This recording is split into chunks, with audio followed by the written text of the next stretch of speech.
तो हेलो बच्चों, फिर से स्वागत है आपके अपने चैनल सबसेट साइंस एकेडमी में। तो मैं आपका अपना मिथिलेश सर फिर से एक नई वीडियो के साथ आपके सामने आया हूं।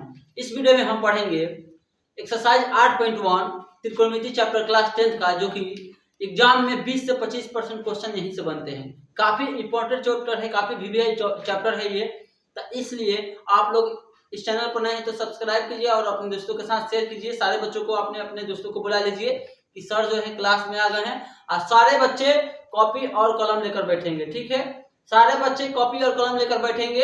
उसके बाद इस वीडियो को देखिए और इसको सब्सक्राइब कीजिए।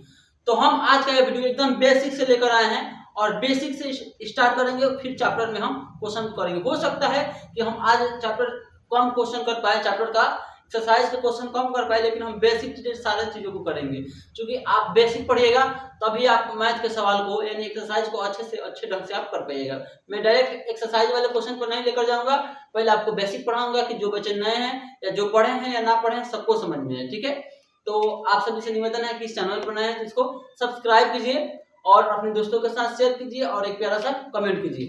सबसे पहले चैप्टर का हमारा नाम है त्रिकोणमिति, ट्राइगोनोमेट्री। ठीक है, तो हम जानेंगे ट्राइगोनोमेट्री होता क्या है। ठीक है, सबसे पहले हम लिख लेते हैं त्रिकोणमिति।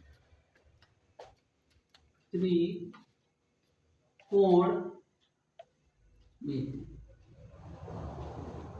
त्रिकोणमिति। ठीक है, देखिए त्रिकोणमिति, बहुत बच्चे कहते हैं त्रि मतलब तीन, कोण माने कोण, मिति मतलब परिमाप, यानी तीन कोणों से बने तीन कोणों के माप को त्रिकोणमिति कहते हैं। ऐसा सही है लेकिन कुछ ज्यादा सही नहीं है, ऐसा हम नहीं बोल सकते इसका डिफिनेशन, क्योंकि आप लोग छोटे बच्चे नहीं हैं। ठीक है, तो हम इसका डिफिनेशन करेंगे कैसे। सबसे पहले हम बताएंगे कि सम त्रिकोणमिति हम किस त्रिभुज में पढ़ते हैं। ठीक है, उसके बाद इस वाले टॉपिक पे आएंगे। त्रिकोणमिति हम समकोण त्रिभुज में पढ़ते हैं।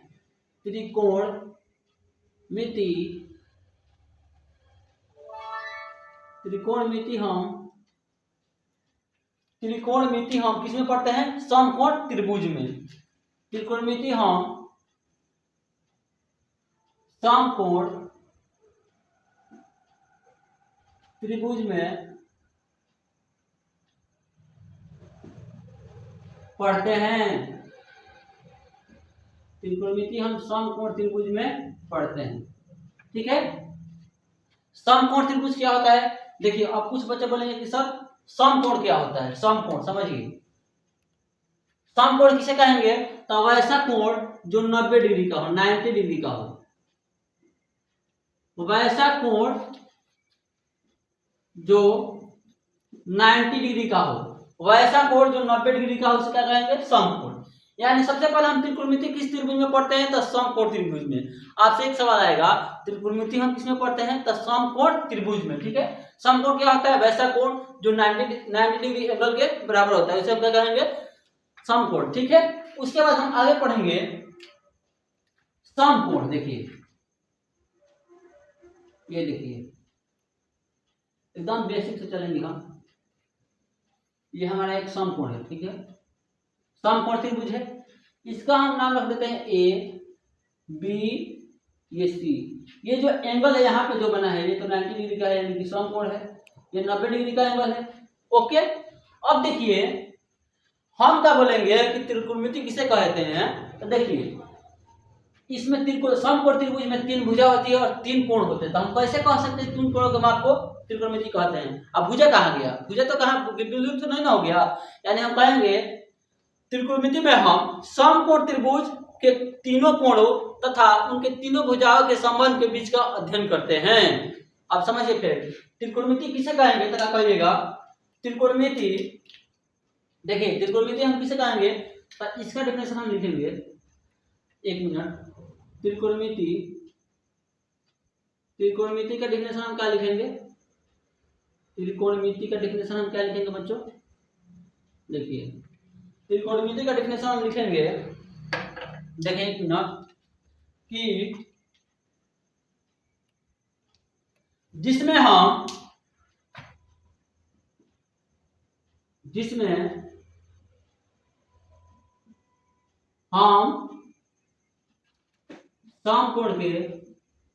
समकोण त्रिभुज के त्रिकोणमिति हम किसमें पढ़ते हैं, जिसमें हम समकोण त्रिभुज के तीनों कोणों, यानी देखिए यहाँ पे एक एंगल है, यहाँ पे एंगल बनेगा और एक यहाँ पे एंगल बनेगा, और भुजा एक ये भुजा, एक ये और ये एक, तीन भुजा है, यानी कि जिसमें हम समकोण त्रिभुज के तीनों कोणों तथा तीनों भुजाओं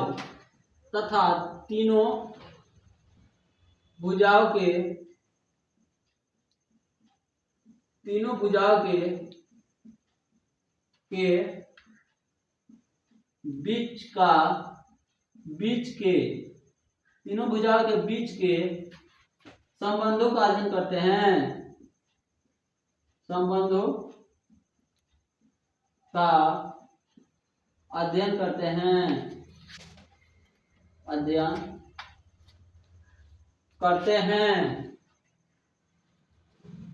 फिर से समझिए। त्रिकोणमिति हम किसमें पढ़ते हैं, तो समकोण त्रिभुज में ट्राइगोनोमेट्री पढ़ते हैं। उसके बाद त्रिकोणमिति आपसे डेफिनेशन पूछे कि तो त्रिकोणमिति किसे कहेंगे, तो कहेगा जिसमें समकोण त्रिभुज में हम उनके बीच के तीनों कोणों तथा उनके बीच के तीनों भुजाओं के संबंधों का अध्ययन करते हैं। वो जो करते हैं किसमें करते हैं, त्रिकोणमिति में। ठीक है, त्रिकोणमिति किसे कहते हैं, तीन कोणों के माप तथा समकोण त्रिभुज के तीन कोणों के माप तथा उनके तीनों भुजाओं के बीच के संबंध को त्रिकोणमिति कहते हैं, ऐसा हम बोल। ठीक है, लेवल आ जाएगा। देखिए, त्रिकोणमिति हम समकोण त्रिभुजों के तीनों कोणों तथा समकोण त्रिभुजों के तीनों भुजाओं के बीच के संबंध को त्रिकोणमिति कहते हैं। ठीक है, त्रिकोणमिति में हम अध्ययन करते हैं। त्रिकोणमिति में हम किसका अध्ययन करते हैं, तो हम करते हैं समकोण त्रिभुज का। ठीक है, बैठिए सर वहां पे। उसके बाद अब जो आप सर बताएं कि समकोण त्रिभुज में तीन भुजा होती है, वो भुजा कौन कौन सी होती है, इन्हीं भुजाओं पर चैप्टर ये टिका हुआ है। ठीक है, तो आइए हम इसको अच्छे से समझते हैं। ठीक है, देखिए, समकोण जो मतलब 90 डिग्री का कोण है, समकोण के सामने वाला को हम कोण कहते हैं। कैसी, इसको हम बोलते हैं कर्ण, इसको हम क्या बोलेंगे, कर्ण। इसको हम H से सूचित करते हैं। ठीक है, इसको हम बोलते हैं लंब, इसको हम क्या बोलेंगे, लंब, जिसको हम P से सूचित करते हैं। इसको हम बोलते हैं आधार, जिसको हम B से सूचित करते हैं। समझिएगा, सबसे पहले त्रिकोणमिति पूछेगा, त्रिकोणमिति हम किसमें पढ़ते हैं, समकोण त्रिभुज में। ठीक है, समकोण त्रिभुज में हम क्या क्या चीज त्रिकोणमिति में पढ़ते हैं, तो समकोण त्रिभुज के तीनों भुजाओं तथा तीनों कोणों के बीच के आपस के संबंध के बारे में हम अध्ययन करते हैं त्रिकोणमिति में। ठीक है, उसके बाद हम जानेंगे समकोण त्रिभुज। देखिए, एक इससे रिलेशन बनेगा लंब से, आधार से, तो फिर आधार से भी लंब से बनेगा, तो दो रिलेशन यहाँ बनेगा। फिर आधार जो है कर्ण से बनाएगा, तो कर्ण भी आधार से बनाएगा, तो यहाँ पर भी दो रिलेशन। फिर कर्ण जो है लंब से बनाएगा, फिर लंब भी तो कर्ण से बनाएगा, दो रिलेशन। देखिए कितना संबंध बना, 2 2 4 2 6, यानी टोटल त्रिकोणमितीय फलन कितने होते हैं, 6। कितने होते हैं, 6। उन सारी चीजों को हम अब आगे पढ़ेंगे। यहाँ तक आपको समझ में आया त्रिकोणमिति हम किसमें पढ़ते हैं, तो समकोण त्रिभुज में। ठीक है, समकोण क्या होता है, जो 90 डिग्री का हो। त्रिकोणमिति किसे कहा जाता है, जिसमें हम समकोण त्रिभुज के तीनों कोणों तथा उनके तीनों भुजाओं के बीच के संबंध के अध्ययन करते हैं, किसमें, त्रिकोणमिति में। ठीक है, यहाँ तक आपको समझ में आया तो इस चैनल को लाइक कीजिए, सब्सक्राइब कीजिए। उसके बाद हम आगे पढ़ते हैं। ठीक है, आगे पढ़ते हैं सर, मन रहेगा, मत रुकाइएगा। उसके बाद बच्चों अब हम आगे पढ़ेंगे कि ये जो दो संबंध बना रहे हैं आपस में, ये दोनों तीनों भुजाएं लंब, आधार और कोण, वो कौन कौन सी बनाएंगे। देखिए कौन कौन सा संबंध हम उसको नाम से जानते हैं। देखिए हम उसको पढ़ेंगे उसके बाद। ठीक है, एक होता है सबसे, एक और क्वेश्चन आएगा, त्रिकोणमितीय फलन कितने होते हैं, तो 6। कितने होते हैं, त्रिकोणमितीय फलन कितने होते हैं, 6। आ रहा है सर इसमें, त्रिकोणमितीय फलन कितने होते हैं, 6। तो यहाँ पे लिख लेंगे, क्योंकि त्रिकोण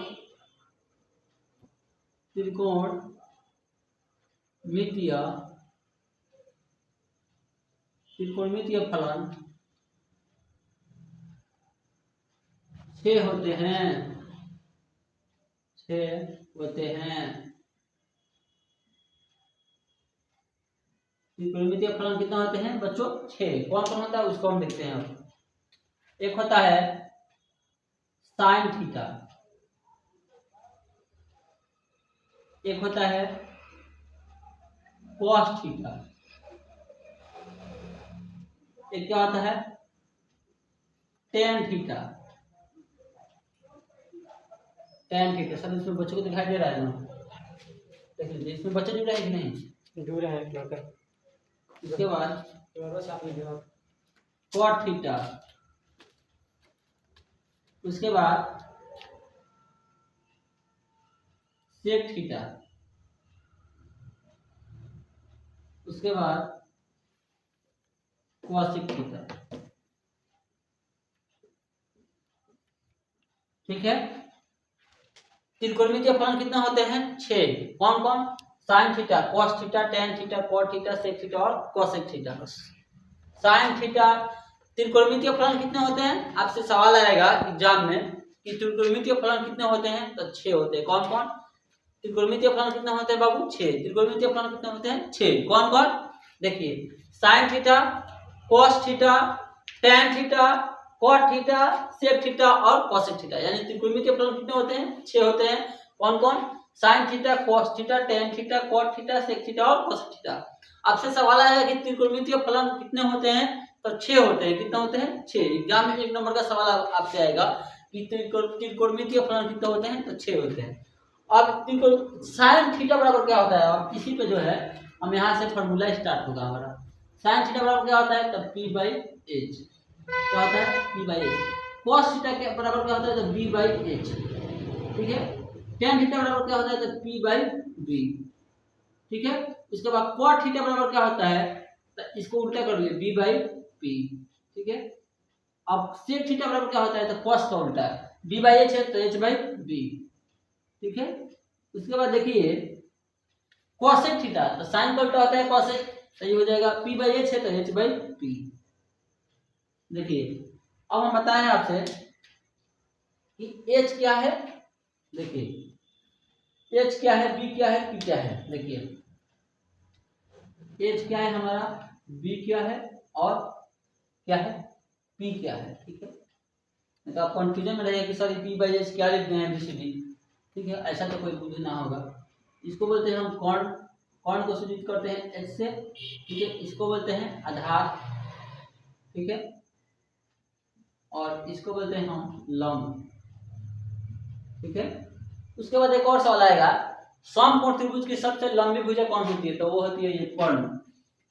सबसे बड़ी भुजा, सबसे बड़ी भुजा ये होती है, सबसे बड़ी भुजा। समकोण त्रिभुज की सबसे बड़ी भुजा कौन होती है? तो वो होती है कर्ण। समकोण त्रिभुज की सबसे बड़ी भुजा कौन होती है? तो कर्ण होती है। ठीक है। यहाँ तक आपको क्लियर हुआ? यहाँ तक बच्चों क्लियर होगा। उसके बाद हम यहाँ आगे पढ़ेंगे पाइथागोरस प्रमेय। चूंकि समकोण त्रिभुज की 3 भुजाएं होती है, हम लोग सब लोग जानते हैं, समझ में आ गया। 2 भुजा दे देगा और कोई एक भुजा निकालने के लिए हम किसका उपयोग करते हैं? तो पाइथागोरस प्रमेय का। उसी को हम जानेंगे अभी।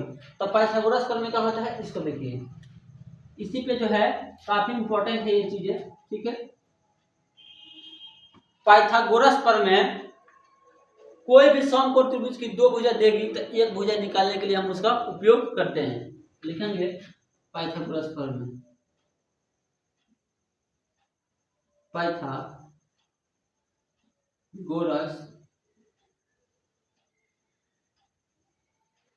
प्रमेय। पाइथागोरस प्रमेय। पाइथागोरस प्रमेय क्या होता है? इसको देखिए। पाइथागोरस प्रमेय क्या होता है बच्चों? इसको देखिए। एक होता है h स्क्वायर, डायरेक्ट नहीं बताऊंगा आपको। h स्क्वायर यानी कोण का स्क्वायर बराबर होता है लंब का स्क्वायर प्लस आधार का स्क्वायर। ठीक है। तो उसके बाद देखिए इसका हम एक और फॉर्मूला बना सकते हैं, क्योंकि यहाँ से लिख देते हैं लॉन्ग का स्क्वायर, जिसको पी से सूचित करते हैं, तो आपको यहाँ पे इंग्लिश निकला पी का स्क्वायर प्लस के बी का स्क्वायर।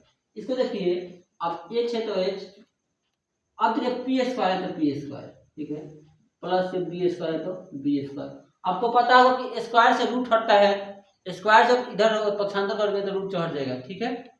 तो यहाँ पे देखिए एच है, एच जो है एच स्क्वायर में है, तो इधर पक्षांतर करेंगे तो रूट में हो जाएगा, तो ये हो जाएगा root under p square plus के बी स्क्वायर, यानी कि कौन बराबर क्या होगा, रूट अंडर लंब स्क्वायर प्लस के आधार स्क्वायर। एक देखिए एक फॉर्मूला से एक और फॉर्मूला निकाल लीजिए, यानी आपको एक याद होगा तो दूसरा आप बना लेंगे फॉर्मूला, एक हो गया ये दो हो गया, ठीक है। अब देखिए आगे हम देखते हैं, अब हमको क्या करें कि बी निकालने के लिए बोले एच यानी कौन का मान लंब का मान दिया जाएगा, तब क्या होगा, तो इसको क्या करेंगे वैसे ही है, लेकिन हम यहाँ पे डायरेक्ट कर दे रहे हैं, ठीक है, वैसे ही है। तो इसको हम रूट में कर लेंगे, क्योंकि आप स्क्वायर से इधर रूट लाइएगा, स्क्वायर से हटाइएगा, इधर पक्षांतर करिएगा तो रूट हट जाएगा, तो हम यहाँ डायरेक्ट कर दे रहे हैं, ठीक है। ये हो जाएगा क्या एच स्क्वायर माइनस के पी स्क्वायर, ओके। उसके बाद ये 2 नंबर हमारा फॉर्मूला हो, 3 नंबर हो गया, 3 नंबर ये हमारा हो गया। 4 नंबर देखते हैं, अब हमारा एच दे देगा बी दे देगा तो निकल जाएगा, एच देगा पी देगा बी देगा, एच निकालने के लिए तो बी निकल जाएगा, एच निकालने के लिए बोलेगा तो अब एच देगा पी देगा तो बी निकल जाएगा। अब पी कैसे निकलेगा, तो देखिए 4 नंबर जो है पी निकालना है हमें, तो क्या एच का मान देगा और बी का मान देगा, देखिए लिखेंगे एच स्क्वायर माइनस के बी स्क्वायर, ठीक है, यानी कि लंब बराबर रूट अंडर कौन का स्क्वायर माइनस के आधार का स्क्वायर। उम्मीद करता हूँ यहाँ तक आपको समझ में आया होगा। अगर आया है तो इस चैनल को सब्सक्राइब कीजिए, लाइक कीजिए और एक प्यारा सा कमेंट कीजिए। उसके बाद हम आगे जानेंगे, उसके बाद हम आगे चीज़ों को पढ़ते हैं, ठीक है। एक्सरसाइज अब हमारा चालू होता है, वहाँ पे थोड़ा पॉज करिए। एक्सरसाइज हम यहाँ से अब चालू करेंगे अपना, ठीक है। क्वेश्चन थोड़ा मैं लिख दूँ।